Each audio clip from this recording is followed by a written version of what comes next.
Welcome back to the channel, everybody. Me again, Shannon Fox here, Devoted Patriots 2. Before I get into these news feeds with you folks, I wanted to let you know that tomorrow I will be feeding the homeless on a Saturday instead of a Sunday. Just so everybody's apprised to the fact that I will be doing a live probably midday, usually around 2 or 3 o'clock. I'm going to go see how many people I can find on a Saturday versus a Sunday, just to try to spread it out a little better for these folks, because I know they're getting fed on Sunday. I want to go ahead and try to be the one that feeds them on Saturday. Gonna try to go with that. Please come join us on the live. Guaranteed to be interesting, if nothing else. All right, folks. What I got for you here today is first clip is everybody in the Senate and in the House that found out they're being spied on, or were being spied on, by this Arctic frost investigation that was set up by Jack Smith and Merrick Garland and Christopher Wray and Joe Biden and Barack Obama, which was basically set up to put a dragnet around all of the Maga supporters in case they got the opportunity to lock Trump up. They were going to come after all his people as well and just simultaneously lock all them up behind questioning the election and everything else. That's what they had planned to do. It's starting to actually get the full picture now. More dribs and drabs of information every day. Documents coming out, whistleblowers showing up before Congress. It's happening, folks. These people are going to be subpoenaed and sued. John Solomon said so, and I do believe it. I believe that they're actually going through the right processes to get a lot of these people hemmed up. Now, I don't know if they're going after them with the most serious of charges, but I know as of right now, we have got several people over the next couple of weeks that are guaranteed to be subpoenaed. Because there's active investigations where they need the next step. And that one I want to see is when they start investigating the same people that raided that went after Trump from Mar-a-Lago are the same people that helped steal the 2020 and are the same people who created the Russia collusion hoax. When they find out ironclad information as to who all was involved in this conspiracy to rob the people of their rightful president, the one we elected,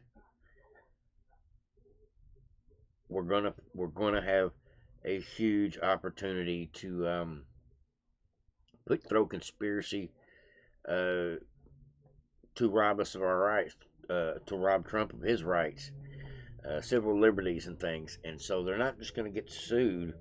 A lot of them are going to probably go to jail. A lot of them are going to have legal problems. On the civil level, it's going to be ugly, and there's going to be hundreds of people that are going to be suing, because we are now up to over 400 people that have been investigated or interviewed or spied on that we know of. Just the Democrats doing what they do, weaponizing the government against us. Now, Byron Donaldson has a great idea for one of these corrupt left-wing judges. But I'll give you a spoiler alert at the end of the episode, because I asked Grok about this, and there is a catch that makes this not an easy task.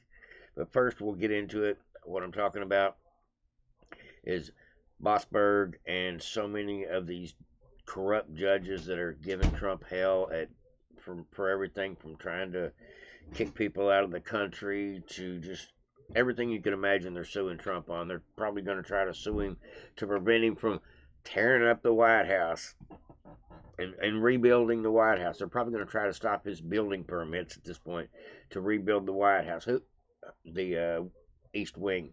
Who really knows? But at any rate, the Democrats fight Trump with every form of lawfare they could possibly come up with, and to try to scare us, back us down, and make everything run a lot slower. Because the lawsuits are nothing but a hindrance in this cog, this machine that we're trying to push forward, which is our country, in the right direction. And these corrupt judges and these corrupt prosecutors are part of the problem, whether they are too lenient or too strict or just plain partisan. It's a problem. We have to find a way to deal with it. Here's one way to deal with it. Possibly. We should know. Number one, I think it was Judge Boasberg was the judge who signed off on all this stuff. he needs to lose his seat as a judge. Right. That needs to go. Number two, they need to be called into Congress. But the third part is, because Congress will happen, we'll do that stuff. The Department of Justice is really going to have to go through this. And if there were criminal violations, they have to be prosecuted to the fullest extent of the law. This is worse than Watergate. As much as everybody wants to talk about Watergate and everything around Richard Nixon, this is significantly worse because while they were using the judicial system to go after their political rival, they were also in the background protecting Joe Biden from the American people with the auto pen investigation and then silencing the American people through social media, strong-arming media companies to silence the voices of Americans. This is the most corrupt presidential administration, the Biden administration, in the history of our country. Heads need to roll. We should know. Number one. Heads need to roll. I have heard from every politician I've heard from on these clips.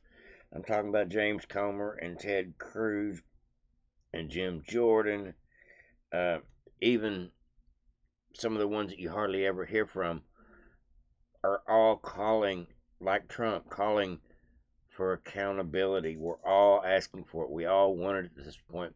There has to be a point to where somebody is sitting in court trying to explain for themselves or have their lawyer explain for them how and why they thought they could get away with being a criminal, whether it be fraud or mortgage fraud or taking bribes or one of a million other things. Dr. Fauci, we need to throw his ass in court right quick because we know he lied about his emails.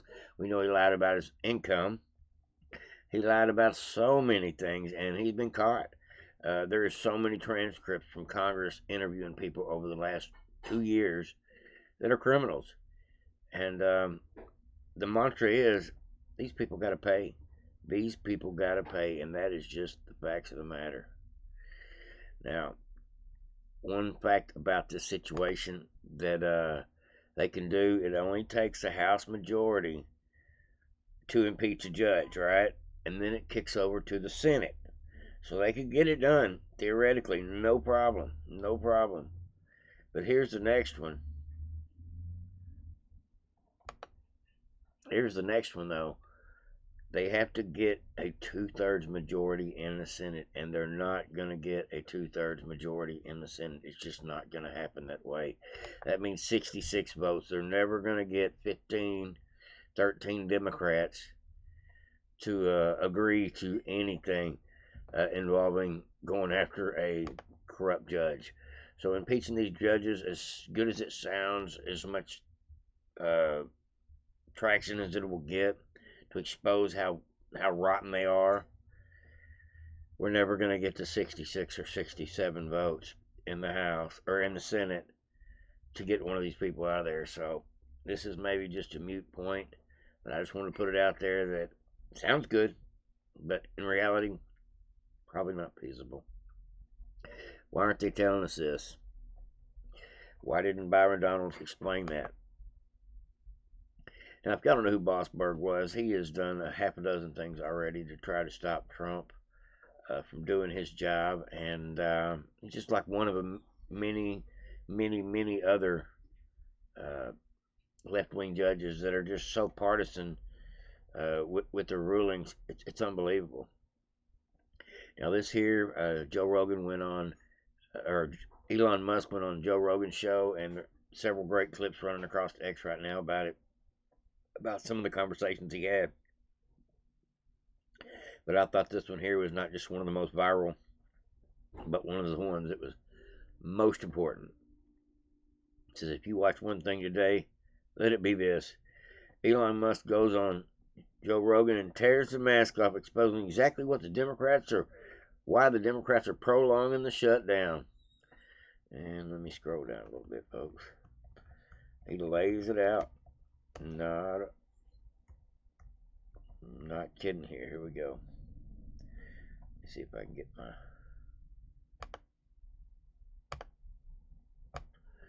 scroll this up, put it in the screen. Check this out, folks.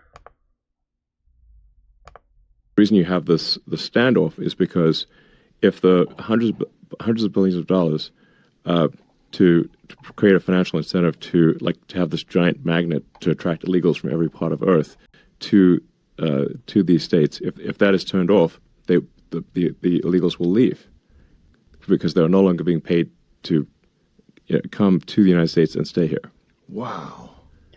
And then they will lose a lot of voters. The Democratic Party will lose a lot of voters. And they would have a very difficult job if this is kicked out of reintroducing it into a new bill. Yes. Especially once things start normalizing.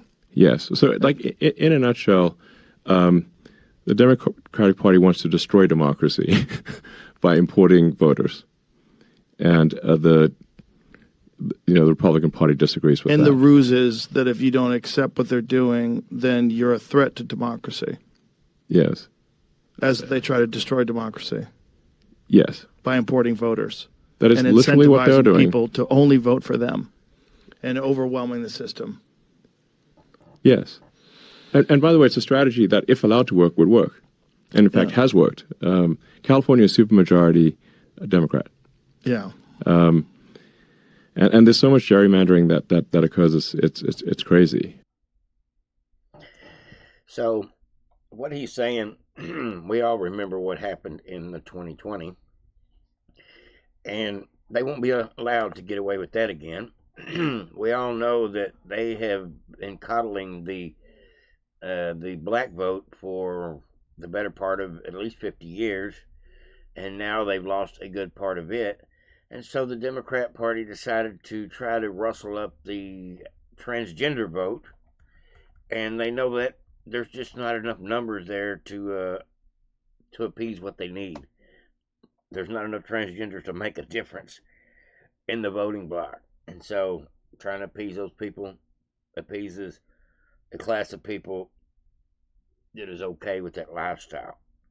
So they may gain a few voters there, but for the most part, they've lost their voter base. All they have left is angry white women, for the most part. That is their voter base for the Democrats. They lost a lot of the black men. They've lost a lot of the white men. They've lost the young vote, the 18 to 25-year-olds. Who are they going to pander to next? And so the solution for them was, well, we'll just import 25 million new voters, since we're not going to be able to pull this kind of stuff anymore. We all remember what happened in the 2020. We remember what happened in Detroit at the TFC Center. We know exactly what happened in Georgia with the suitcases underneath the red suitcases underneath the tables with, what was her name? Oh, I forget the lady's name now. But these folks stole the election in Fulton County. No doubt about it. It was on film. So much of it was on film. Ruby Freeman and her daughter. This table, the black one, I know y'all remember was placed there by the lady with the blonde braids at about 8:22 a.m. in the morning. So she put that table there. So the same person who's staying behind now, the same person who cleared the place out under the pretense that we're going to stop counting, is the person who put the table there. Intentional, malicious cheating. No doubt about it. Cheating, folks. And we know what happened. There's no need to discuss it any further. But they're not going to be able to use that playbook anymore. Not all states use machines, so they're not guaranteed with that. They're literally having to create votes, and they've been caught doing that as well. And so there's a lot of people scrutinizing elections like they've never been scrutinized before. And so the cheating option has slowed down because of the necessity for voter ID in a lot of states, which has been pushed and passed, especially in these red states. And the fact that the Democrat Party is very, very unpopular for their policies suck. And we just had 4 years of a horrible, horrible government shutdown, otherwise known as the Biden years. And they spin us into oblivion and about destroyed our economy. And thank God we got somebody like Trump to help revive this country. And I do feel like we're going through a literal revival. Our country is waking up like from a slumber. And It's starting to show. But the enemy is always going to continue to attack, win, lose, or draw. That is the nature of the beast, is to continue to fight until you defeat them. And I'm not calling for violence, but I will say that this is a spiritual battle as well as a political battle. And these people on the left, they're not just liars, but they're hypocrites by nature. For example, right here is a video of Barack Hussein Insane Obama crying about we would never shut down the government for partisan, selfish needs. What is he encouraging this very day? Keeping the government shut down, holding it hostage behind $1.5 trillion deficit expansion for selfish needs to incentivize people to stay in this country. We're not paying to incentivize people to stay in this country. We are actively kicking them out. So that was never going to work. This was all just a scheme by the Democrats to, I guess, play distraction and blame on Trump. Blame it on Trump. I guess that was the name of the game, but I don't think they're winning this message war. I really don't. If Republicans do not like the law, they can go through the regular channels and processes to try to change it. That's why we have elections.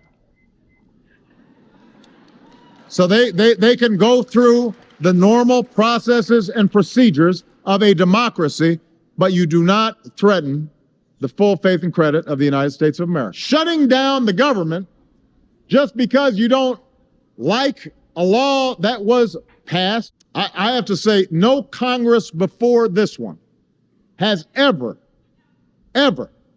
in history been irresponsible enough to threaten an economic shutdown, to suggest America not pay its bills, just to try to blackmail a president into giving them some concessions. I will not negotiate on anything when it comes to the full faith and credit of the United States of America. We're not going to submit to this kind of... I can't stand much of him, but I just want to let y'all know that he is singing a different tune today. Why? Because the shutdown, they believe, benefits them, so therefore, was this just a talking point? Or what they're saying today, just a talking point? I'm going to say the Democrats are a bunch of chameleons, at the least.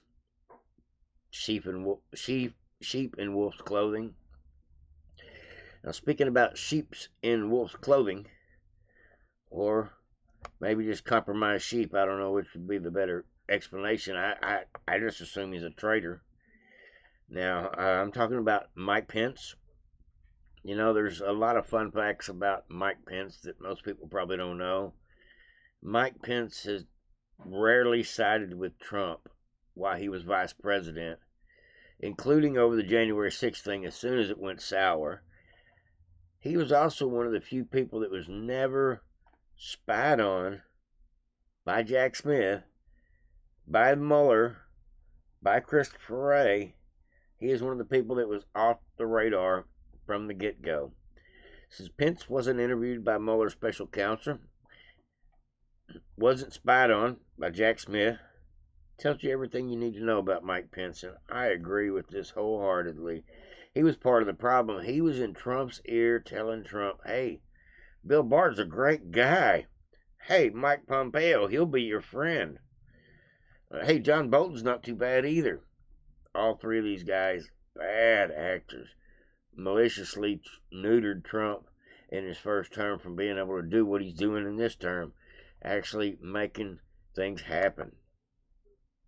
As great as Trump's first term was, it could have been so much better if we didn't have a fox in the hen house, should I say, or better than that, a bunch of snakes trying to take out our leader. Now, speaking of snakes, we got a little bit of information about Sippy Cup again. This null and void theory on the pardon situation, since the pardons have been proven to be now Nobody wants to take responsibility. Nobody had permission. Everybody had different answers as to how the pardon process worked. Nobody knows exactly how many people use the auto pen. Was it pay to play? There's so many questions, but the oversight committee has done a lot of legwork, asking a lot of questions, subpoenaing a lot of people, a lot of staffers, and we're now to the conclusion that the GOP's oversight committee has the proof, has handed it over to Pam Bondi, and said, now figure out of all the information we just handed you, the transcripts, figure out who's the criminal in this bunch and who you need to be indicted. He's left it up to, he's been saying it every day this week. James Comer has, Jim Jordan has, even Trump. They're all putting the pressure Was the on president Pam even Bondi. mentally fit to make those decisions? And that's when we brought Dr. O'Connor in. And Dr. O'Connor, when the first question we asked, were you ever told to lie about Joe Biden's health? The White House physician, yes. The White House physician, and he pled the Fifth Amendment. So he wouldn't answer that. You referred to him and then two other aides, Anthony Bernal and Annie Tomasini, all of whom pleaded the Fifth, to the Justice Department. Right. What are you expecting them to look into? We believe there was a cover-up of Joe Biden's mental fitness. The fact that Joe Biden met with Ian Sams, his White House spokesperson, 2 times in 2 years. The fact that he met with Neera Tanden, who was his executive secretary, once every month or whatever. I mean, it's shocking. Every other president, President Obama, President Bush, President Trump, they meet with these staffers multiple times per week. And Joe Biden was clearly shielded. And I think you wrote very well and very accurately in your book that he was shielded from people. He was shielded from Pete Buttigieg. He was shielded from his inner staff. So the question that I think the Department of Justice needs to ask these people that pled the Fifth, was there an organized cover-up? Why did you not give the president a cognitive test when even mainstream media outlets were demanding that Joe Biden take a cognitive test? Was the president? There was a list of people that were in the know. There was a list of people that were part of this secret. And then there was a list of other people that they had to buffer them away from Joe Biden so they could never see with their own eyes, hear with their own ears what the hell was going on with Joe Biden doing this thing. Truth of the matter is, it wasn't one person that hid Biden from the entire East Wing staff. That's not what happened.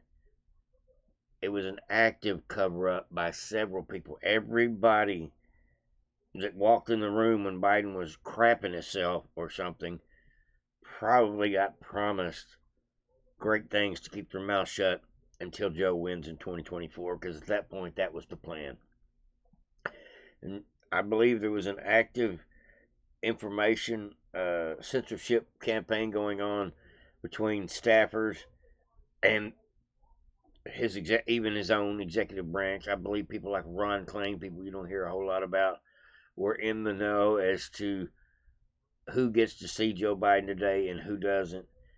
Chief of staff, that is their job, is to basically filter who gets to actually be in the room with Biden or the sitting president. And so I believe people like Ron Klain have got a lot of questions, a lot of answers, got a lot of questions that need to be answered. And as far as the staff lying about the auto pen, all pleading the Fifth, what it is, they're all guilty and they don't want to say anything because they were all involved. And there's going to be one whistleblower. There's going to be one that sings. There's going to be one that goes, all of these folks right here were abusing the auto pen for this reason or that reason, getting their friends, their cousins, somebody they didn't know out of jail on a pardon for a profit. I believe they're going to find out all of this stuff. And so this is not going to be a quick, easy, open and closed investigation. I believe it'll probably take some time, a year or two. But when they do actually do the full investigation, hopefully Pam Bondi will prosecute some of these folks. Actually, prosecute them all. This is a huge cover-up. I mean, this is worse than Watergate. The president was out to lunch mentally, and hundreds of people were taking advantage of it. Literally, hundreds of people. Some of them were lying. Some of them were covering the situation up. Some of them were probably controlling the auto pen like it was their auto pen. So many secrets. People are starting to get grand jury subpoenas. I've been talking to defense lawyers. This is John Solomon. About 20 to 30 have gone out in the last couple of weeks. The big conspiracy is now being put together. So we're not hearing about the subpoenas. We're going to hear about the indictments when the subpoenas to come to court actually get to the next phase where they're actually having to testify. Very interesting interview between John Solomon and Steve Bannon yesterday. Due to everyone's short attention span, no shade, laugh out loud. I clipped out the highlights and cut it from 15 minutes to 3 minutes. The highlights include John Solomon thinks that the attorney in Miami will be made the key prosecutor in the grand conspiracy. Everything from Mar-a-Lago, Jack Smith, all the way to everybody involved, all the way to Washington, D.C. and New York. He says the next steps for people to get involved, that the people involved in Arctic Frost will be subpoenaed and hauled before the court to answer questions about what they did. Thank God. And Smith's top 2 deputies have pleaded the fifth about what they did in the case. I don't even know if you can plead the fifth when it comes to doing your job as a federal prosecutor. I don't know how that works. So you're not willing to divulge what you said or did during the case. Wow. I know there was such a precedent available. I guess so. We're going to find out. This is going to get ugly, folks.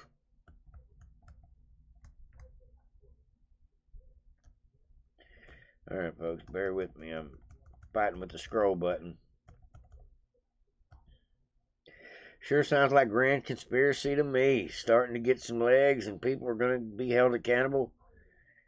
Please spare me the nothing will happen. We got to believe something will happen here.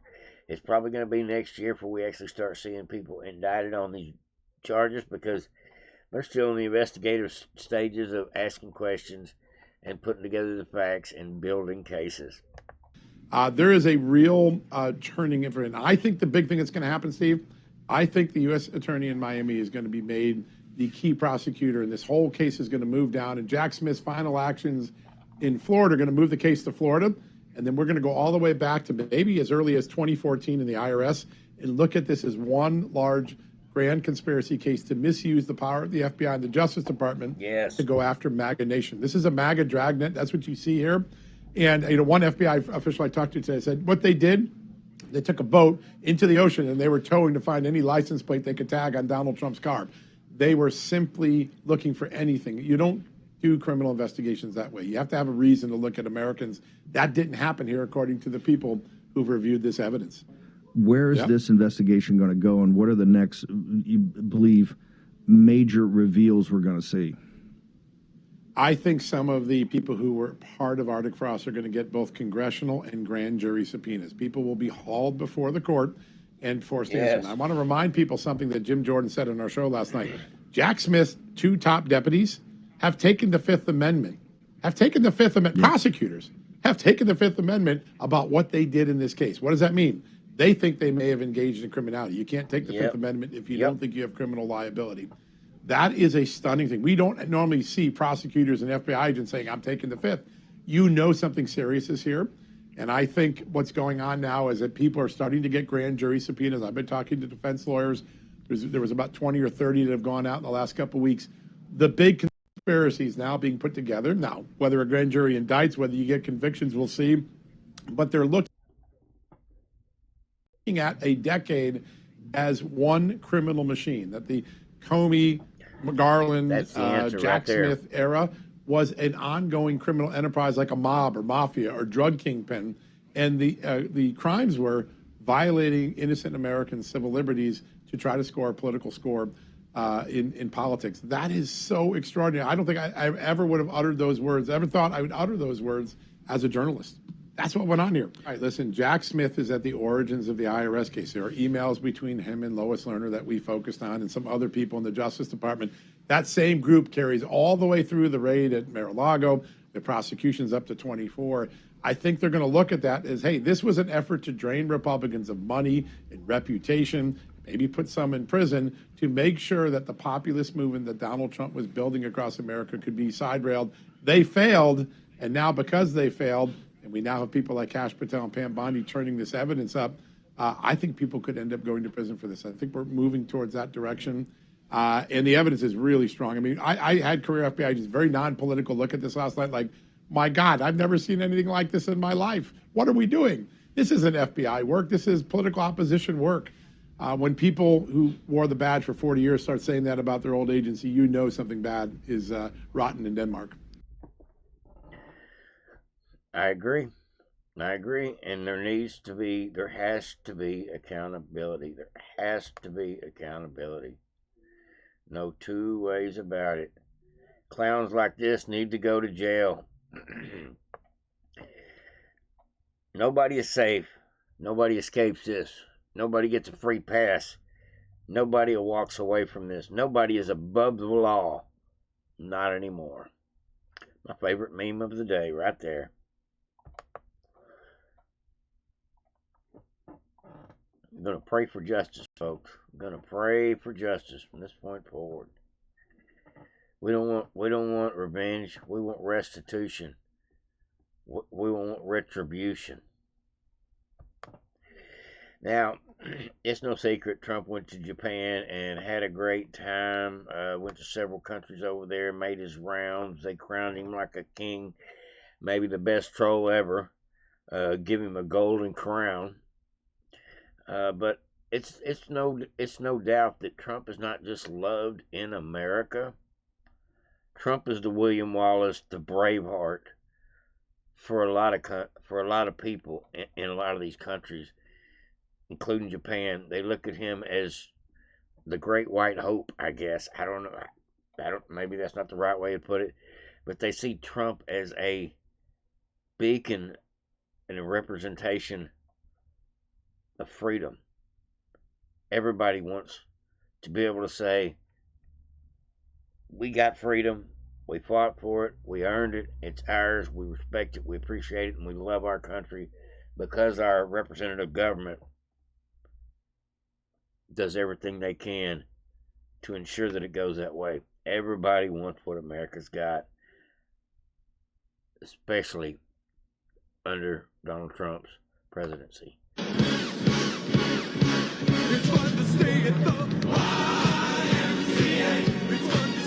Japan loves Trump.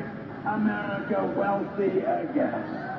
We will make America healthy with Bobby again. We will make America strong again. America proud again. We will make... Just an example of the fact that people in, 158 countries, people in many countries love and appreciate and respect what Trump is trying to do, not just for our country, but for the entire world. He's trying to create world peace. I mean, he's acting like he's the daddy of all these world leaders that have been acting like children for too long. And just when you think things couldn't get any stranger, President Trump is honored by Time magazine. And this is the magazine that said that stealing the 2020 election from Trump was a necessary evil because they couldn't handle another 4 years of him. That's what really happened. That I remember the article clearly. But now, today, Time magazine is kissing Trump's ass. They're actually acknowledging the fact that he is the leader of the entire world. He is trying to bring peace to every nation that he can through his diplomatic skills, through his business savvy strategies, and it's just awesome to see. It's awesome to call him our president. So Time magazine put him on their cover, and this is what the White House looks like today. Geez, look at all that gold. $4,000 an ounce. Look at all that gold. Yeah. says, in the late October days between President Trump's two majestic trips to Asia, President posed for a series of iconic portraits featured in Time magazine and on Time magazine's glowing cover, Trump's World, How the Gaza Deal Got Done. So finally, these newspapers are starting to recognize that there's probably not another person on the planet that could broker peace between 16, 18 countries. Unbelievable. We don't deserve him. And the rest of the world, they're starting to appreciate him as well. They're like, he's not even our president, but he cares about us too. Yeah, Trump is the, I guess I would say probably the beacon of hope for a lot of countries that want what we got. I think even world leaders are inspired by this populist movement, the Maga movement, because Trump has been able to go, we ain't taking it. We're taking it back. We're not going to put up with the shit. Accountability's coming. We're hard negotiators. We're going to be our country first, America first, from here on out as rule number one. And I don't care if you're China or Russia, you got to respect that. A leader that loves his country more than he loves money or any of these perverse things that seem to rule our world. It says Donald J. Trump, True Social Post, 3:21 a.m. in the Oval Office, getting ready to leave our imprints on the world. Make America great again. 3:21 in the morning. Jesus. I love it. I love it. Now, folks, I got a funny for you before we get out of here. I know this video's getting kind of long. If you stuck around to the end, I'm going to give you a thumbs up. It's Happy Halloween from J.D. Vance, Donald Trump, me, and an AI generator.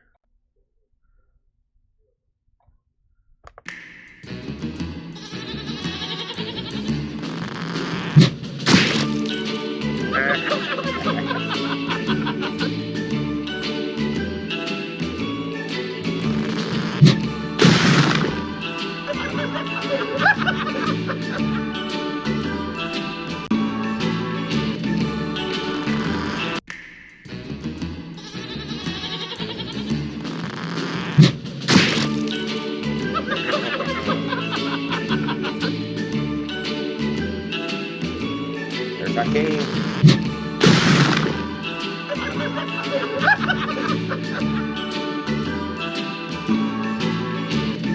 Harry Sisson.